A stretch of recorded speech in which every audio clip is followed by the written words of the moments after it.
ایک صحابی تہجد میں قرآن پڑھتے ہوئے رو پڑے،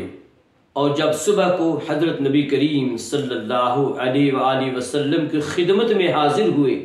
تو آپ صلی اللہ علیہ وآلہ وسلم نے اپنے صحابی سے فرمایا کہ تیرے رات کے قرآن پڑھنے اور رونے نے اللہ کے فرشتوں کو بھی رلا دیا۔ واہ سبحان اللہ، کہ انہیں روتا دیکھ کر اللہ کے فرشتوں کو بھی رونا آ گیا۔ تو انہیں قرآن پڑھنے کا ایسا مزہ اور لطف آیا کرتا تھا کہ تیر لگ رہے ہیں اور نماز پڑھ رہے ہیں، اور پھر اپنے ساتھی صحابی کو جگا کر کہتے ہیں کہ اگر مجھے اپنے فرض منصبی میں کوتاہی کا اندیشہ نہ ہوتا تو میں تیروں پہ تیر کھاتا رہتا، لیکن سورہ کہف مکمل کیے بغیر نماز ختم نہ کرتا۔ تو انہیں تیر لگتے تھے، پھر بھی دل چاہتا تھا کہ سورہ کہف مکمل کر لیں۔